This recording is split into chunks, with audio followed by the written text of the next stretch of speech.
안녕하세요, 올바로입니다. 오늘도 좋은 하루 되셨나요? 오늘은 오늘의 아마존 소식으로 찾아왔습니다. 오늘도 반갑습니다, 여러분. 첫 번째 아마존 소식은 미국 정부가 오바마 정부부터 시작했던 클라우드 퍼스트 전략의 상징적인 프로젝트 제다이 프로젝트에서 결국에 또다시 마이크로소프트가 단일 벤더로 계약하게 됐다는 것을 확정됐다, 이런 얘기를 듣자마자 약간은 열받은 아마존의 입장에서 새로운 인재를 등용했습니다. 이에 대해서 잠깐 알아보는 시간을 가져볼 것이며, 두 번째 아마존 소식은 진정한 데이터 옴니 채널의 시작이자 결국에는 오프라인으로 쇼핑 경험을 더 좋게 하기 위해 어떤 길로 갈지 아마존이 새로운 비즈니스 모델을 선보이고 있어 아마존 프레시와 온라인 전용 홀푸드마켓에 대해서 소개드리는 시간입니다. 그리고 세 번째 아마존 소식은 내 몸의 일부가 될 하일로는 어떤 것인지 이에 대해서 한번 알아보시죠. 첫 번째 소식이죠. 제다이 프로젝트에 대한 아마존의 이의 제기에 이어 아마존이 열을 받았을까요? 국가안보국 출신의 인재를 영입하기에 이릅니다. 제다이 프로젝트는 미국의 국방부 프로젝트인데요. 여기에 대해서 클라우드 비즈니스를 주력으로 하는 기업들이 관심을 가졌습니다.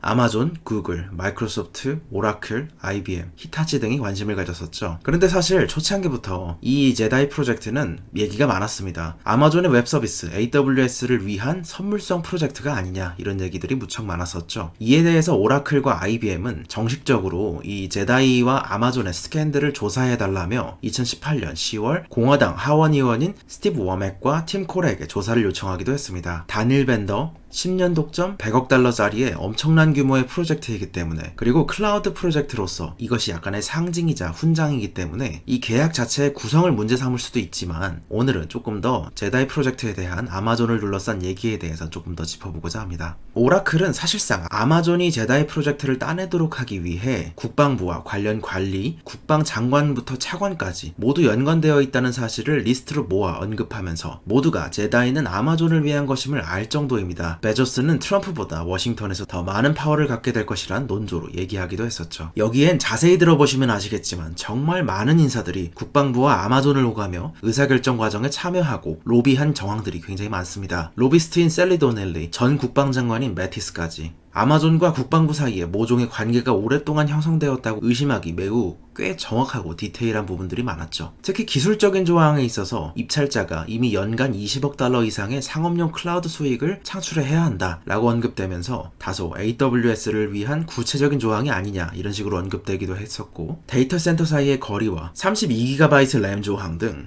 아마존 외의 공급자 시스템에는 잘 없는 사양들을 조건으로 제시했던 정황들이 꼽혔습니다. 한 번의 아마존이어는 영원한 아마존이언이다. 딥우비는 2014년 4월에 아마존에 근무한 뒤 2016년 미 국방부로 합류했다가 다시 AWS를 복귀하고, 국방부 차관보의 참모장인 앤서니는 컨설턴트임과 동시에 6개월간 제다이에 대한 의사결정 과정에 참여한 바 있었죠. 이런 얘기들이 워낙에 빈번하게 들리다 보니 당연히 트럼프에게 직접 안건으로 채택되어 보고되었다는 얘기가 DC에 파다했습니다. 그 결과 2018년 8월 트럼프는 아마존에 대한 편애가 있었는지 조사하라는 명령으로 최종 선택을 앞둔 국방부와의 계약 프로세스를 보류하고, 2019년 10월에는 다시 조사한 결과 마이크로소프트의 애저로 정했다는 계약 체결을 발표합니다. 이런 얘기가 공식적으로 나왔었기 때문에 당연히 아마존 입장에서는 트럼프가 나를 싫어하기 때문에 이렇게 한 것이다, 회방을 놓았다, 이렇게 느낄 수 있겠죠. 워싱턴 포스트의 오너인 제프 베조스와 트럼프가 서로를 대놓고 싫어한다는 것은 꽤 잘 알려진 사실입니다. 그래서 제프 베조스도 개인적인 이유로 나를 배척했다라고 공공연하게 얘기하면서 싫어했죠. 제다이 프로젝트는 2019년 10월 25일 마이크로소프트 단일 벤더로 정해졌으나 바로 2019년 11월 22일 기준 AWS가 연방 주법원에 이의를 제기합니다. 이의를 수렴하여 최근 미 국방부는 이번이 2차 발표로서 선택 과정에서 의심됐던 비리를 수정하기 위해 원래의 지정을 재고해보겠다고 연방법원에 발표했었지만 6개월간의 재조사 결과 마이크로소프트와의 제다이 클라우드 단일 벤더 계약을 체결하기로 했던 최종의 선택을 고수하겠다, 이렇게 밝힙니다. 아마존은 아직 국방부가 어떻게 계약을 했는지에 대해서 근본적인 우리의 질문에 아직 답을 얻지 못했다, 이렇게 얘기하며 앞으로도 조금 더 공방을 이어갈 듯 보입니다. 하지만 결국에 이것이 10년간 약 12조에 가까운 100억 달러 규모의 클라우드 사업을 마이크로소프트에게 힘을 넘긴 것이며 차세대 클라우드 시장의 일종의 훈장과도 같은 신뢰성으로서 제다이 프로젝트는 앞으로 애저가 가질 신뢰성에 있어서 꽤 상징적인 것입니다. 이런 것을 아는 아마존으로서는 당연히 제프 베조스로는 기분이 좋을 리가 없죠. 그래서일까요? 시기적으로 아마존은 미 안보국 및 미국의 사이버 사령부 리더였던 키스 알렉산더를 아마존의 이사회 이사로 추가합니다. 합니다. 미국의 사이버 정보 분야에서 키스 알렉산더 정도로 유력한 인사가 없기도 하고 제다이 프로젝트에서 아마존이 미끄러진 후 영업한 인사라는 점을 감안한다면 아마도 아마존의 심정을 대변하는 듯 보였습니다. 여기에 더해 와이어지는 지금의 미국 정보 분야에서 키스 알렉산더만큼의 세력을 가져갔거나 그만큼 비밀을 많이 하는 자도 또 없다 이렇게 말했던 부분에서 이분이 얼마나 영향력 있는 분인지 말해주는 것 같았습니다. 누군가를 데려왔다면 당연히 그 안에서 거래가 있었겠죠. 그 부분은 SEC에서 드러나죠. 오늘도 에드가를 한번 같이 보실까요? 처음에 보시면은 이것이 아마 어색하실 겁니다만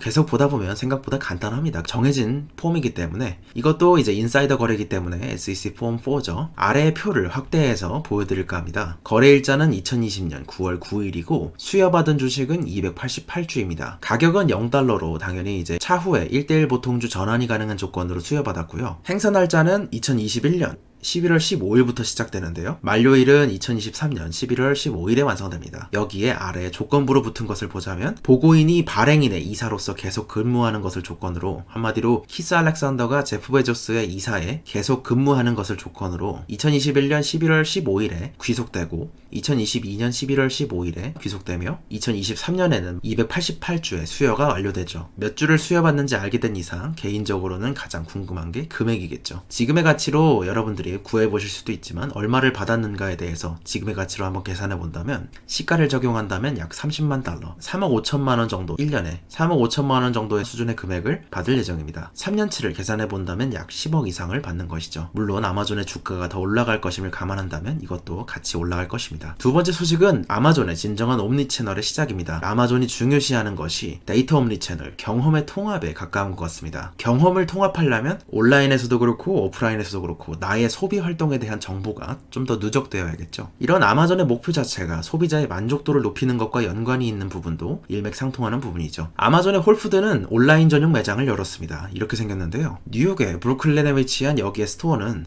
해당 지역의 아마존 프라임 회원들에게 배송하기 위한 온라인 식료품 주문 처리 매장입니다. 오프라인에 존재하는 온라인 전용 매장이죠. 여러분도 느낌이 오셨겠지만 대중에 공개된 매장은 아니고요. 식음료 관련 SKU, 이 단어를 일부러 SKU라고 적어왔는데요. 알아두시면 나중에 유통 관련이나 물류 관련해서 뉴스를 이해하기에 좋으실 것 같아서 가져와 봤습니다. 스톡키핑 유닛이라고 해서 상품의 재고 단위를 나타내주는 단어입니다. 예를 들어서 이커머스에는 이 SKU의 수가 매우 중요하죠. 예를 들어 볼까요? 오뚜기에 150g 케찹이 있고 오뚜기사에 500g 케찹이 있다면 우리는 이것이 그냥 큰 케찹, 작은 케찹이지만 이커머스 입장에서 보다면 이것은 각자 다른 재고입니다. 개별 재고죠. 이커머스는 해당 사이트에 모든 것이 있어야 하기 때문에 이러한 상품 군수를 확보하는 것이 매우 중요합니다. 그래서 월마트가 빠른 시일 내에 아마존을 따라잡기에는 이 SKU의 한계 때문에 거의 조금 힘들 것이다 이런 얘기들이 돌고 있는 것이죠. 다시 돌아오자면 아마존은 이런 다크스토어에 대해서 실험 중입니다. 지금의 이 보여드리고 있는 백그라운드에 나오는 홀푸드 온라인 매장을 다크스토어라고 부릅니다. 온라인 쇼핑만을 위해서 운영되는 소매점 혹은 유통센터를 말하는데요. 오프라인에서 운영되고 있지만 온라인만을 위한 공간입니다. 인건비와 관리비가 적게 들어가는 장점이 있고 재고 관리나 저장, 피킹에 있어서 신기술 적용도 용이하죠.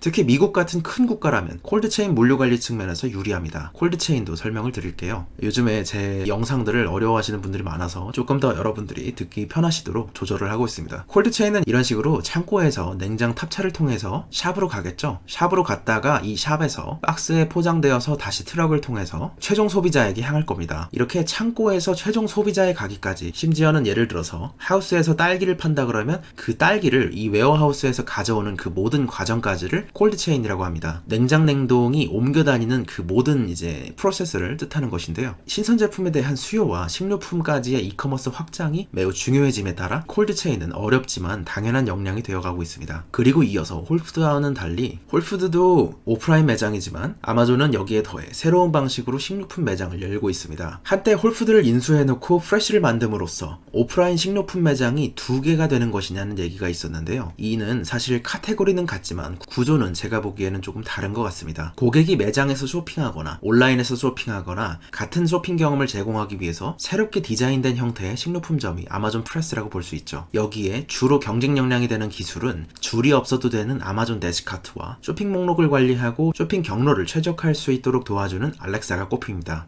아마존 프레시는 온라인 서비스를 접목시켜서 원활한 매장 내 쇼핑을 돕고 지속적으로 저렴한 가격을 유통시킬 수 있도록 프라임 멤버십과의 연계를 넣었습니다. 더 많은 소비를 융통시킬 수 있는 그런 오프라인만의 장점도 적용되어 있죠. 여기서 아까 말씀드렸던 아마존의 대시카트는 무엇일까요? 아마존의 대시카트란 결제 창구에 줄을 건너뛸 수 있도록 하여 식료품 쇼핑을 더 빠를 수 있게 해주는 스마트 카트의 이름입니다. 아마존의 대시카트는 컴퓨터 비전 알고리즘 센서 등의 퓨전을 통해서 카트에 넣은 항목을 그냥 쭉 식별합니다. 그래서 자동으로 식별하기 때문에 밀고서 지나가면 알아서 결제되는 방식이며 쇼핑이 끝나고 지나가게 되면 영수증이 이메일로 날아오죠. 그리고 이 카트를 사용할 때는 아마존 앱을 통해서 QR코드로 스캔을 하고 나면 로그인이 되고 로그인이 끝난다면 카트를 사용할 수 있게 됩니다. 이렇게 돼 있죠. 그러니까 이런 식으로 안에 있는 물품에 대해서 인식을 하고 가지고 지나가면 되는 것이고 전체에 대해 아이디는 이 카트 자체에 실려 있죠. 이런 식으로요. 이렇게 아마존 앱을 통해서 QR코드로 스캔을 하고 나면 내가 이제 시작할 수 있게끔 도와줍니다. 세 번째 아마존 소식은 내 몸의 일부가 될 헤일로에 대한 소식입니다. 피트니스 밴드, 헬스케어 디바이스로서 헤일로의 역할이 기대되는데요. 헤일로는 아마존 앱과의 연계성을 강화하였으며 운동량, 건강 수치, 심박수, 감정까지 알 수 있는 것으로 사용자의 음성을 분석하여 감정 상태까지 파악할 수 있는 손목형 밴드입니다. 운동량과 심박수 측정 및 카메라는 센서를 통해서 습득한 정보를 바탕으로 AI 머신러닝을 통해 체지방과 감정 상태를 추적할 수 있게 되죠. 여기에 더해 같이 나온 것이 스마트폰과 태블릿에서도 사용할 수 있는 모바일 앱과 가입형 건강관리 서비스를 선보였습니다. 아마존의 헤일로 건강관리 서비스는 첫 가입 시 6개월간 $65가 나가고 그 후에는 월 $3.99의 이용이 가능합니다. 아마존의 헤일로 영상을 보시면 더 이해가 잘 되실 것 같은데 이게 조금 길 수도 있기 때문에 제가 중요한 부분만 따로 큐레이션 해드릴게요. 이렇게 내가 움직이는 것에 대해서 액티비티 스코어를 매겨주기도 하고 더 열심히 운동하면 이 스코어가 채워집니다. 그리고 제가 뭘 먹느냐에 따라서 물을 많이 마셔서 잠을 깬다는 정보들이 입력된다면 이런 식으로 자기 전에 물을 덜 마셔라 이런 얘기를 해주기도 하고 이런 개선 사항들을 통해서 숙면 수준이 올라갔다면 마찬가지로 이렇게 스코어가 올라갑니다. 그리고 내 몸에 대해서 카메라로 모양을 찍으면 앱 내에서 체형에 대한 문제나 여러가지 등을 알려주죠. 또한 아마존 톤이라는 것에 의해서는 내가 오늘 긍정의 얘기를 많이 했는지 부정의 얘기를 많이 했는지를 정리해주기도 합니다. 이분은 오늘 조금 부정적이었나 봅니다. 힘내세요. 전체적인 헤일로의 서비스를 보여주는 것인데 사실 이런 부분들은 데이터의 실제 적용을 어디까지 할 수 있느냐에 따라 서비스의 질이 완전히 달라지기 때문에 어떻게 차별점을 제공할지는 조금 더 봐야 할 것 같습니다. 여기에 대해서 짧은 유튜브 반응과 많은 분들이 우려하시는 프라이버시에 대한 아마존의 입장이 있었습니다. 이 영상을 보신 분들이 댓글을 다루는 내용을 읽어드릴게요. 멋있네. 사람들이 나 자신에 대해서 자발적으로 포기하게 되는 새로운 방법이야. 이런 댓글이 달리기도 하고 저러고 아마존은 우리의 보험회사의 정보를 팔겠지 라고 얘기하기도 하고 그리고 이 시계는 이제 매일 아침 당신에게 뚱뚱해요 라고 말해놓고는 당신은 오늘 우울하셨군요 이런 식으로 말할 것이란 댓글을 써놓기도 했네요. 이어서 이제 이런 언급에서도 나오듯이 프라이버시에 대한 우려가 많을 겁니다. 그래서 아마존은 사용자의 음성을 분석하고 데이터를 암호화해서 클라우드상에 안전하게 저장하기 때문에 분석에만 쓰고 바로 삭제하는 방침을 가지고 있어서 걱정하지 않아도 된다 이렇게 밝혔습니다. 오늘은 아마존 소식에 대해서 같이 공부해보는 시간을 가져봤습니다. 오늘도 좋은 하루 보내시기 바랍니다. 감사합니다. 올바르였습니다.